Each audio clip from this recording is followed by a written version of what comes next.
আমার ঘরের ব্যালকনিতে বুলবুলি পাখি বাসা বেঁধেছে।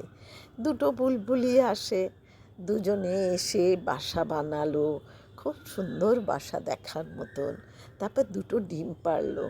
ডিমটা দেখুন কি সুন্দর, ছিটছিট গায়ে, সারা গায়ে, অপূর্ব সেই ডিম। তারপরে দেখছি বুলবুলি পাখি তা দিচ্ছে, ডিমে তা দিচ্ছে, তা দিতে দিতে বাচ্চা ফোটার সময় মুখে করে খাবার নিয়ে এলো। খাবার নিয়ে এসে বুলবুলি বাচ্চাকে খাওয়াচ্ছে। যেই না আমাকে দেখেছে অমনি উড়ে চলে যাচ্ছে বুলবুলি।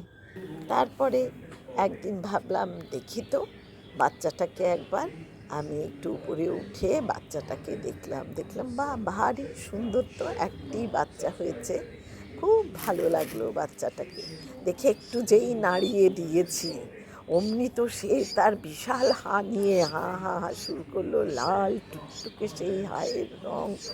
খাবার খুঁজছে, কিন্তু মানুষ তো আর বুলবুলির বাচ্চাকে খাবার দিতে পারে না। সেটা ঠিকও হবে কিনা সন্দেহ, সেটা উচিতও না। পাখি তার পাখির বাচ্চাকেই খাবার দেবে। চোখও ফোটেনি, দেখুন এখনও চোখ ফোটেনি, অথচ খাওয়ার জন্যে কি অস্থিরতা।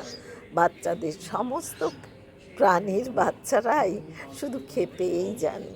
তারপরে সে চুপ করে গেল শেষমেশ।